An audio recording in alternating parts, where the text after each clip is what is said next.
खंडहर के अंदर बीजों का भंडार लगा हुआ था और वहाँ एक खड़ा हुआ बैल आंसू बहा रहा था। उसकी आंसू भरी नजरें सोने के पौधे पर टिकी हुई थीं। उस पौधे पर हीरे के बड़े बड़े बीज लटक रहे थे। जाओ, सच्चे मनुष्य को जब तुम यहाँ पर लेकर आओगे और वो सच्चा मनुष्य परीक्षा से गुजरेगा, तभी सब कुछ ठीक होगा। जादुई पौधे की बात सुनकर बैल की आंखें भर आईं। वो खंडहर से बाहर चला गया और जंगल की गहराइयों में खो गया। इस घटना के कुछ समय बाद केशव नगर के सुंदर घने जंगलों के बीच बिलासपुर गांव बसा हुआ था। वहाँ राम और बलराम नाम के दो भाई रहते थे। बलराम भैया, ओ बलराम भैया, बलराम भैया, आपके पिताजी की तबीयत अचानक से बिगड़ गई है। जल्दी घर चलिए, चलिए। अरे ये क्या कह रहे हो तुम? चलो। बलराम अपने छोटे भाई राम के साथ दौड़ता हुआ घर जा पहुंचा। वहां उनके बूढ़े पिताजी चारपाई पर बैठे थे और पास ही वैद्य बैठे हुए थे। हाँ बलराम, तुम्हारे पिताजी के शरीर के अंदर बीमारी ने पूरी तरह से घर कर लिया है, जिसका कोई इलाज नहीं है। चलो भाई, राम राम। इतना कहकर वैद्य वहां से चला गया। देखो बलराम, मेरा अंतिम समय आ गया है। अब मैं ज्यादा दिन तक इस संसार में नहीं रह पाऊंगा। देखो बलराम, मुझे तुम पर भरोसा है। तुम ईमानदारी से सारी संपत्ति को आधा आधा हिस्सा अपने छोटे भाई से बातचीत करके बांट ले। इतना कहकर बलराम के बूढ़े पिता ने दम तोड़ दिया। कुछ देर बाद वो दोनों अपने पिता का अंतिम संस्कार कर घर लौट आए। कुछ समय बीत गया। एक दिन बलराम की पत्नी राधा, जो कि बहुत चतुर और तेज थी, बलराम से बोली, पिताजी को गए काफी समय हो गया है। मुझे लगता है कि अब तुम दोनों भाइयों को संपत्ति का बंटवारा कर देना चाहिए। बाहर से देखने पर बलराम बहुत अच्छा इंसान लगता था, लेकिन अंदर से उसमें भी चतुराई, लालच और मक्कारी कूट कूट कर भरी थी। कहे तो तुम सही रही हो। मैं तो हमेशा सही कहती हूँ। मेरी बात मानो। हमारा जो खेत है वो आधा बंजर है और आधा हरा भरा। हरा भरा खेत अपने हिस्से में रखना और बंजर खेत अपने छोटे भाई को दे देना। और हाँ, जिस घर में हम रहते हैं उसके अलावा एक दूसरा घर भी है जिसकी हालत बहुत खराब है। वो तुम अपने छोटे भाई को दे देना। अच्छा, और अगर राम ने कुछ सवाल किया तो मैं क्या जवाब दूंगा? क्या जवाब दोगे? बोल देना कि वो छोटा है और तुम बड़े हो। उसने खेत में काम करना केवल 2 साल पहले शुरू किया है, जबकि तुम बचपन से बैल की तरह अपने पिता के साथ खेत में जुत रहे हो। बिल्कुल सही कह रही हो तुम। ठीक है, अब से मैं ऐसा ही करूंगा। अगले दिन बलराम अपनी पत्नी राधा के साथ राम के आंगन में जा पहुंचा। हाँ, तो देखो छोटे भाई, पिताजी तो अब रहे नहीं, इसीलिए अब हम दोनों को संपत्ति का बंटवारा कर लेना चाहिए।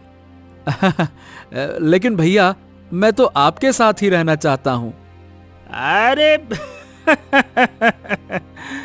अरे छोटे, ये सब बातें कुछ समय के लिए अच्छी लगती हैं। देखो, हमें अभी से अपने भविष्य के बारे में सोचना चाहिए, है ना? हाँ, ठीक है भैया, जैसी आपकी मर्जी, बताइए। हाँ, तो फिर मेरी बात ध्यान से सुनो। देखो, हमारा खेत आधा उपजाऊ है और आधा बंजर। उपजाऊ जमीन का हिस्सा मैं रखूंगा, क्योंकि भाई मैं बचपन से ही पिताजी के साथ मेहनत करता आया हूं, खेती करता आया हूं, जबकि तुम केवल 2 वर्ष से खेत में हाथ बटा रहे हो। और हमारे 2 घर हैं, एक ये है और दूसरा घर।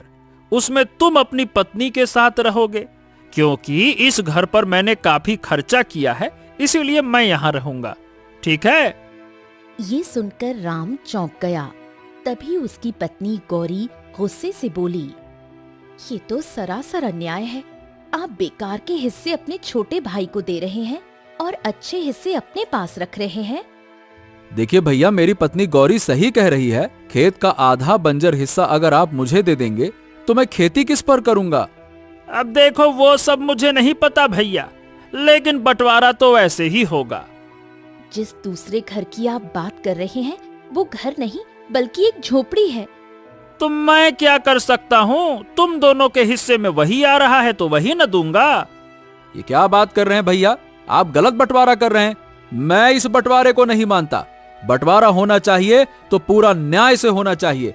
खराब खराब चीज हमारे हिस्से, अच्छी अच्छी चीज आपके हिस्से, ये बंटवारा होता है क्या? ये तो मनमानी है। मनमानी है तो फिर ठीक है भैया, अगर तुम इस मामले को पंचायत में ले जाना चाहते हो तो तुम्हारी मर्जी। इस गांव का मुखिया मेरा दोस्त है, वो भी मेरी ही बात मानेगा। समझ गए? अभी जो मिल रहा है रख लो, बाद में कहो ये भी ना मिले। बेहतर यही होगा कि पंचायत तुम्हें जलील करे और कुछ ना दे। उससे अच्छा है कि ये मामला घर की चार दीवारी में सुलझा लो। हाँ ठीक है भैया।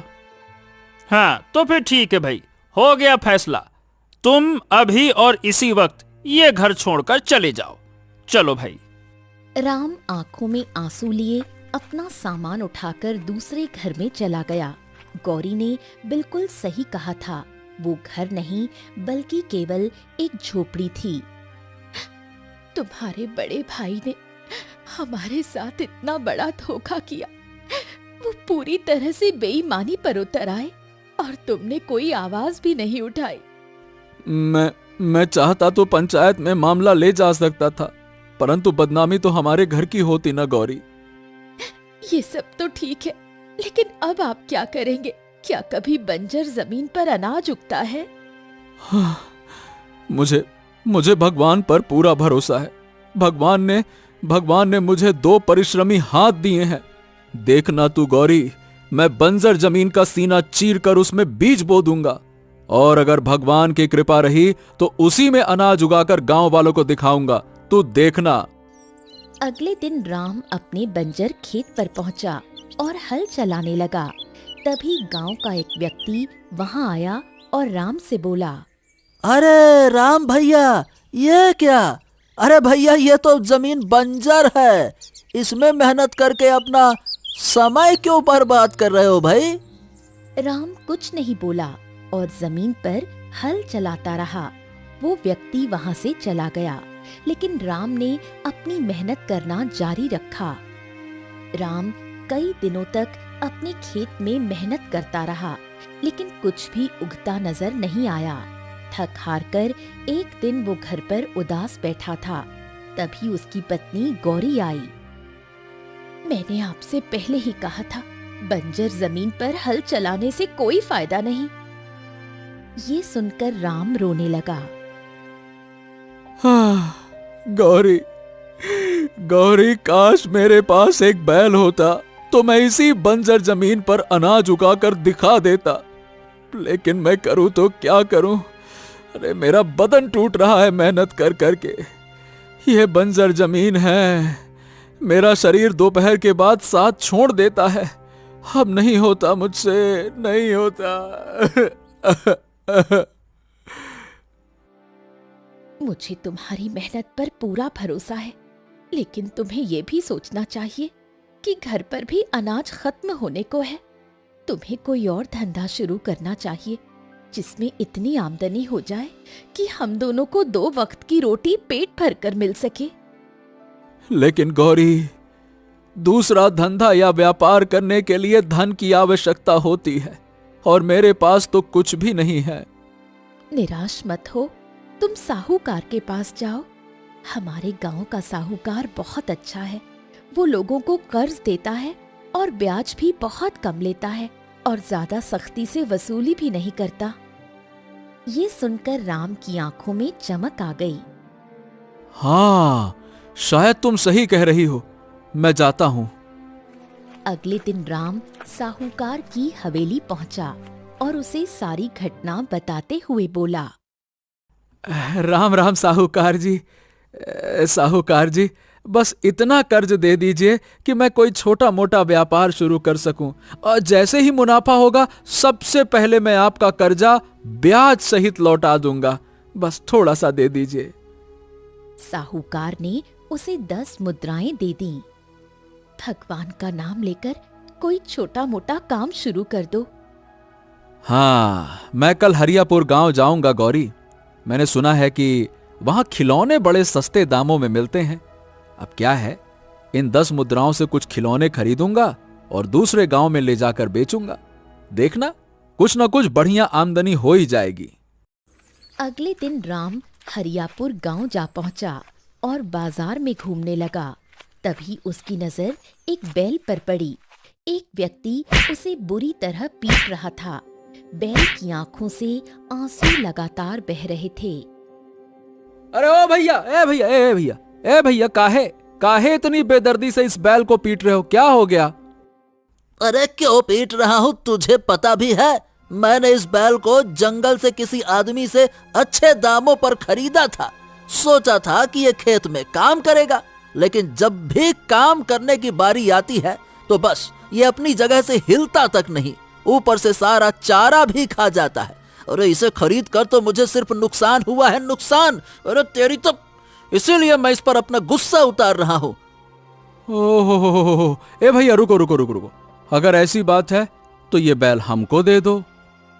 अरे मुफ्त में बैल भी दे दूं और नुकसान? अरे मैंने इसे मुफ्त में नहीं खरीदा है। अगर तुझे इतना ही अच्छा लग रहा है तो ला, मुझे 10 मुद्राएं दे दे, ला। राम गहरी सोच में डूब गया। उसने बैल की ओर देखा। बैल की आंखों में मानो आशा झलक रही थी। कुछ देर सोचने के बाद राम ने 10 मुद्राएं उस व्यक्ति को दे दी। अब मेरे पास केवल 10 मुद्राएं ही हैं। मैं यहाँ खिलौने खरीदने आया था। एक बात कहूं भैया, बुरा मत मानना, मैंने तुमसे बड़ा मूर्ख नहीं देखा। इस बैल को खरीदकर तुमने घाटे का सौदा किया है, लेकिन मेरी बला तो टल गई। ले जाओ, इस मुसीबत को अपने घर ले जाओ भैया, ले जाओ। इतना कहकर वो व्यक्ति वहां से चला गया। राम बैल को लेकर घर आया और सारी घटना गौरी को बताने लगा। हे भगवान, मैंने तुमसे बड़ा मूर्ख इंसान नहीं देखा। अरे 10 मुद्राएं तुमने इस निकम्मे बैल को खरीदने में व्यर्थ कर दी। एक बैल से भला हमें क्या फायदा होगा, जबकि उसके मालिक ने ही बता दिया था कि ये काम नहीं करता। अरे गौरी, वो इसको बुरी तरह से पीट रहा था। बेचारे की आंखों से आंसू बह रहे थे। अब मुझे दया आ गई, इसीलिए मैं खुद को रोक नहीं सका और इसको ले आया। तो अब इसका क्या करोगे? अचार डालोगे? अरे भाई, जो काम नफरत से नहीं हो सकता वो प्रेम से हो सकता है। चिंता ना करो, कल मैं इसे अपने बंजर खेत में ले जाऊंगा और इसकी मदद से अनाज उगाने का प्रयास करूंगा। गौरी और भी क्रोधित हो गई। आखिर घूम फिरकर तुम वहीं पहुंच गए। जैसी इच्छा वैसा करो, पर मुझे कोई मतलब नहीं। लेकिन एक बात याद रखना, घर पर केवल कल तक का अनाज बचा है। इतना कहकर गौरी गुस्से में वहां से चली गई। अगले दिन राम बैल को लेकर बंजर खेत में जा पहुंचा। हाँ, अब ठीक लग रहा है ना? अच्छा देखो, मैं तुम्हें भोला कहकर पुकारूंगा। देखो भोला, जिन 10 मुद्राओं से मैंने तुम्हें खरीदा था वो तो मैंने कर्ज में ली थी, इसीलिए तुम मेरी मदद जरूर करना, ठीक है? चलो। राम ने बैल को हल में जोतने का प्रयास किया, लेकिन बैल अपनी जगह से हिला तक नहीं। अरे आखिरकार तुझे हो क्या गया है? तू अपनी जगह से हिल क्यों नहीं रहा है? चल भाई, चल। राम ने दिन भर कोशिश की, लेकिन बैल ने कोई काम नहीं किया। शाम को थक हार कर वो बैल को घर ले आया। घर पर राम का उतरा हुआ चेहरा देखकर गौरी ने गुस्से से कहा, क्या हुआ? तुम्हारे इस बैल ने तुम्हारा पूरा खेत जोत डाला? चेहरा तो बिल्कुल बुझा हुआ लग रहा है। राम कुछ नहीं बोला। उसकी आंखों से आंसू निकल आए। अगले दिन भी राम बैल को खेत में ले गया, लेकिन बैल अपनी जगह से हिला ही नहीं। शाम को मायूस होकर राम घर लौट आया। गौरी की आंखों में आंसू थे। आज सुबह से मैं भूखी हूँ, घर का अनाज खत्म हो गया है। अब बताओ क्या करूं? क्या तुम्हारे भाई के सामने हाथ फैलाऊं? वही भाई जिन्होंने हमें धोखा देकर सब कुछ छीन लिया। राम की आंखों से भी आंसू छलक पड़े। वो बाहर आंगन में बैल के पास बैठ गया और देर तक रोता रहा। आधी रात हो चुकी थी। अचानक बैल ने राम की ओर देखकर बोला, मुझे तुम्हारी हालत पर बहुत तरस आ रहा है राम। मैं तुम्हारी मदद करना चाहता हूँ। राम ये सुनकर चौंक गया। अरे हे भगवान, ये मैं क्या देख रहा हूँ? एक बैल मनुष्य की भाषा में बात कर रहा है। हे भाई, कौन हो तुम? घबराओ मत, घबराओ मत। मैं तुम्हारा नुकसान नहीं करूंगा। ये मत पूछो कि मैं कैसे बोल रहा हूं। बस ये समझो मैं तुम्हारी मदद कर सकता हूं। राम का डर थोड़ा कम हुआ। उसने तुरंत गौरी को बुलाया और सारी घटना बताई। हे भगवान, ये बैल मनुष्य की तरह बोल रहा है। राम, इसे वापस वहीं छोड़ाओ जहां से तुम इसे लाए थे। अरे भगवान के लिए ऐसा मत करना, नहीं तो मेरा पुराना मालिक मुझे पीट पीट कर मार डालेगा। बहुत तेज मारता है। नहीं नहीं नहीं नहीं नहीं नहीं, नहीं, ऐसा मत करना। तुम हमारी मदद कैसे कर सकते हो? मैं एक ऐसे जंगल का पता जानता हूं जहां जादुई बीज मिलते हैं। अगर तुम उन्हें अपने बंजर जमीन में बो दोगे तो फिर उसका चमत्कार देखना। हाँ। राम ने गौरी की ओर देखा। एक बार इसकी बात मानने में क्या हर्ज है? हो सकता है हमारी किस्मत बदल जाए। ठीक है। हाँ तो ठीक है, फिर मेरी रस्सी खोल दो। राम ने बैल की रस्सी खोल दी। बैल जंगल की ओर दौड़ पड़ा। राम और गौरी भी उसके पीछे दौड़ने लगे। कुछ देर बाद बैल जंगल में बने एक खंडहर के सामने रुक गया। चलो मेरे साथ, तुम्हें जादुई बीज यहीं खंडहर के अंदर मिलेगा। राम और गौरी बैल के साथ खंडहर के अंदर चले गए। अंदर पहुंचकर राम ने देखा कि जमीन पर बहुत से बीज बिखरे पड़े थे।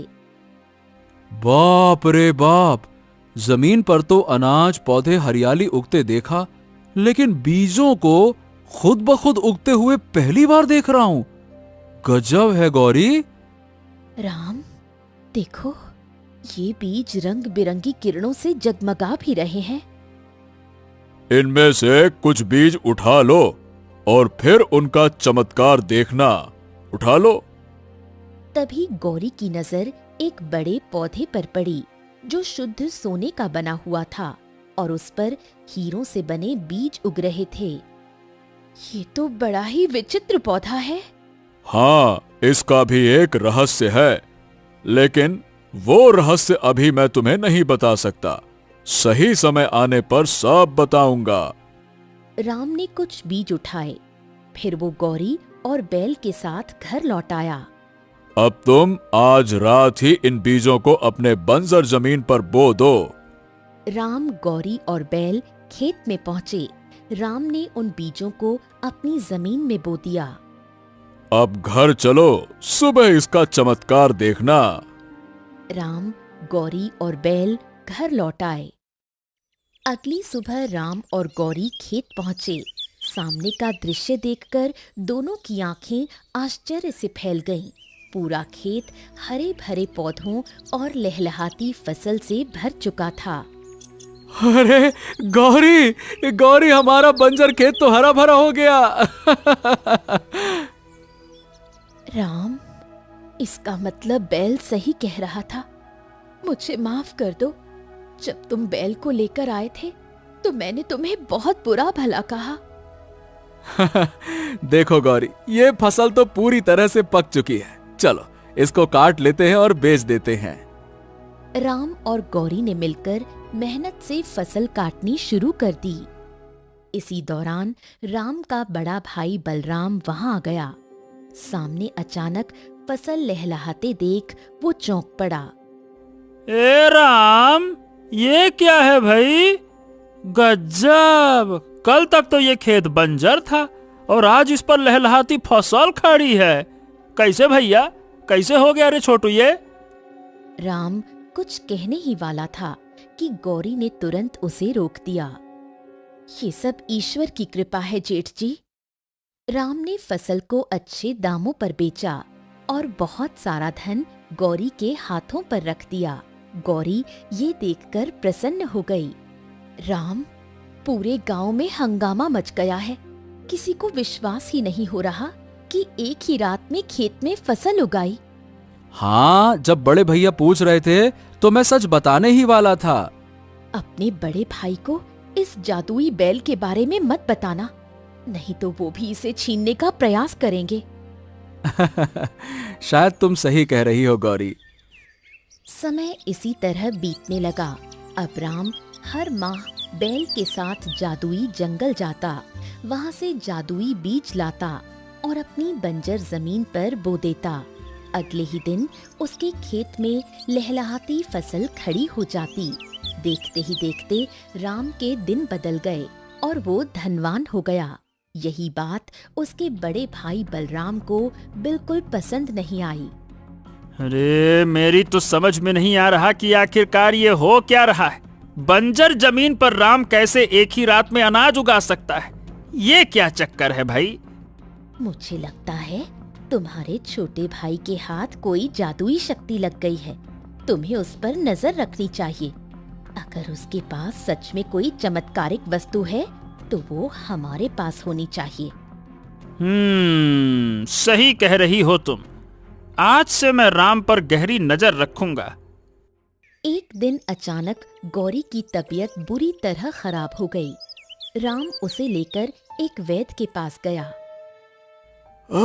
तुम्हारी पत्नी राम बहुत गंभीर बीमारी से जूझ रही है। देखो, माफ करना, लेकिन इसका इलाज इस संसार में नहीं है। अब समझ के चलो कि बस वो कुछ ही दिनों की मेहमान है।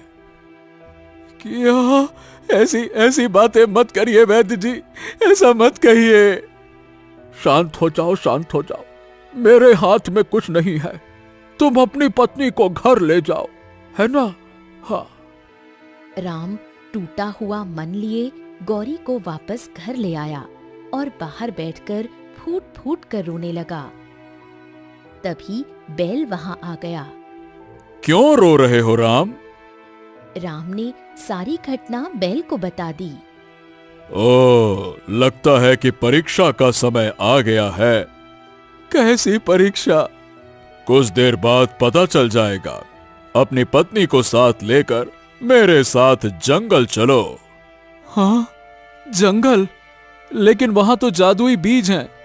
हाँ, उन जादुई बीजों में से एक बीज ऐसा भी है जिसे यदि किसी रोगी को खिलाया जाए तो वो पूरी तरह से स्वस्थ हो जाता है। क्या तुम सच कह रहे हो? हाँ, मैं सच कह रहा हूँ। चलो मेरे साथ। राम अपनी पत्नी गौरी को लेकर बैल के साथ जंगल की ओर चल पड़ा, मगर उसे पता नहीं था कि ये सब दृश्य उसका बड़ा भाई बलराम दूर से देख रहा है। बलराम तुरंत भागता हुआ अपनी पत्नी राधा के पास जा पहुंचा और सारी घटना उसे बता दी।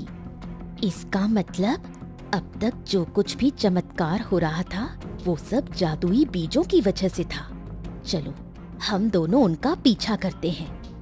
बलराम और राधा चुपके चुपके राम और बैल का पीछा करने लगे। कुछ देर बाद राम और गौरी खंडहर के अंदर पहुंचे। वहां पर विशेष प्रकार के बीज उग रहे थे। वो वहां देखो राम, तुम्हें वो पौधा दिख रहा है ना? हाँ। अरे, ये तो सोने का पौधा है जिस पर हीरों के बीज लगे हुए हैं। हाँ, उसे ध्यान से देखो। उस हीरों के बीज के बीच तुम्हें एक साधारण बीज दिखाई देगा। हाँ, इसमें सचमुच एक साधारण बीज भी है हाँ। बस अब मेरी बात ध्यान से सुनो। अगर तुम इन हीरों के बीज को अपने खेत में बोओगे तो अगले दिन तुम्हारे खेत में अनगिनत कीमती हीरे उगेंगे और तुम संसार के सबसे धनवान व्यक्ति बन जाओगे। लेकिन अगर तुम इसके विपरीत उस साधारण बीज को चुनते हो और अपनी पत्नी को खिला देते हो तो वो रोग मुक्त हो जाएगी, पर उसके बाद तुम इन हीरों के बीजों का इस्तेमाल नहीं कर पाओगे। यहां तक कि इन जादुई बीजों को जो तुम बोते आए हो इनका भी उपयोग नहीं कर पाओगे। राम ये सुनकर चौंक गया और गहरी सोच में डूब गया। हाँ, जब मेरी पत्नी ही नहीं रहेगी तो ढेर सारा धन, अनाज, वैभव, दौलत ये सब मेरे किस काम का? मैं क्या करूंगा? नहीं नहीं नहीं, मैं अपनी पत्नी को स्वस्थ देखना चाहता हूं, बस। याद रखना राम, जैसे ही तुम ये बीज अपनी पत्नी को खिलाओगे, यहां जितने भी जादुई बीज हैं, ये सोने का पौधा सब गायब हो जाएंगे और पूरा खंडहर साधारण हो जाएगा।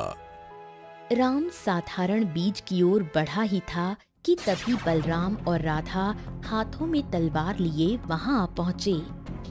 अरे राम, मैं तेरे और बैल की सारी बातचीत सुन चुका हूँ। उस जादुई बीज को फेंक दे, चुपचाप फेंक, चल फेंक। अगर तूने इस गौरी को खिला दिया तो सारे जादुई बीज हमेशा के लिए गायब हो जाएंगे और ये मैं किसी भी कीमत पर बर्दाश्त नहीं कर सकता। अरे फेंक रे जल्दी से, नहीं तो फेंक। मुझे सारे के सारे जादुई बीज चाहिए। भैया भैया, मेरी पत्नी कुछ दिनों की मेहमान है। क्या आप चाहते हैं कि वो मुझे छोड़कर चली जाए? बताइए भला। मुझे क्या मतलब तेरी पत्नी से?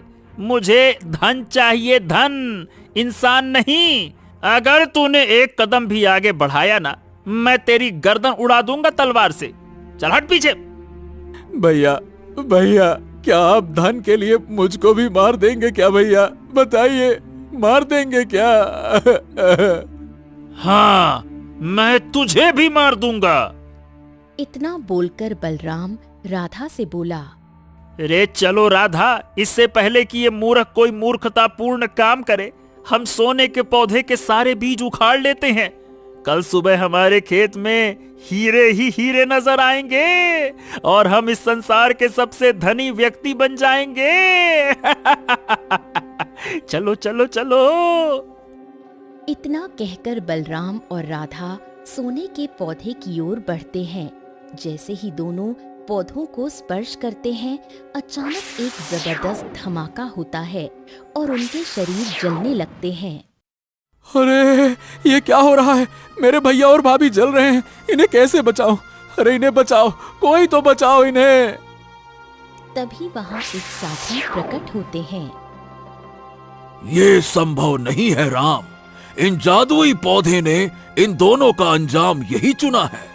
इन्होंने लालच और बुरी नीयत से इस पौधे को स्पर्श किया और इनका अंत यही होना था। कुछ देर में बलराम और राधा जलकर राख हो जाते हैं। राम की आंखों से आंसू बहने लगते हैं।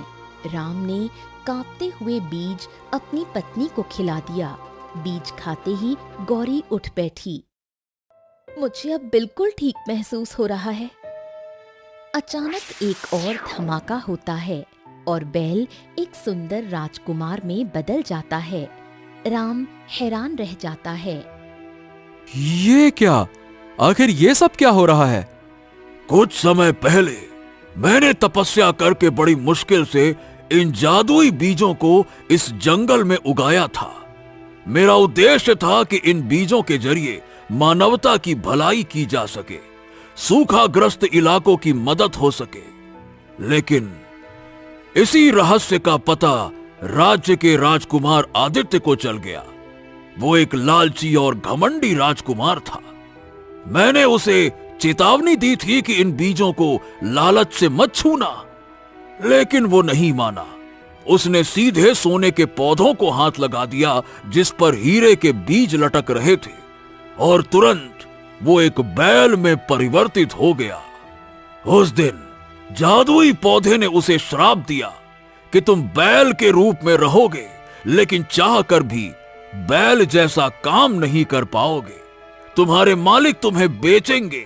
जब कोई सच्चे मन वाला लालच रहित मनुष्य तुम्हें खरीदेगा और तुम्हारा रहस्य जानेगा, और फिर भी अगर वो धन की बजाय अपने परिवार को चुनेगा, तभी तुम श्राप से मुक्त हो पाओगे। हाँ, और राम, तुम्हारी वजह से आज मैं इस श्राप से मुक्त हो पाया हूं। राम की आंखें भर आती हैं। साधु राम के पास आते हैं। तुम्हारे भाई और भाभी ने लालच से उस पौधे को छुआ, इसीलिए उन्हें उसकी सजा मिली।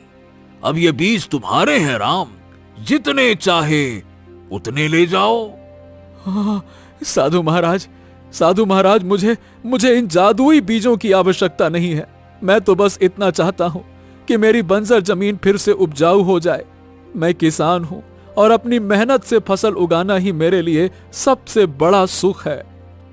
साधु मुस्कुराते हैं और एक साधारण बीज राम को दे देते हैं।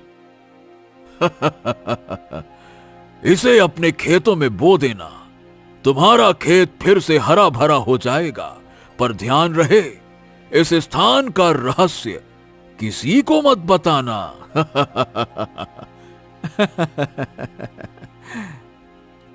राम मुस्कुराते हुए अपनी गौरी का हाथ थामकर बाहर निकल गया। राजकुमार आदित्य साधु से आशीर्वाद लेकर अपने राज्य की ओर लौट गया।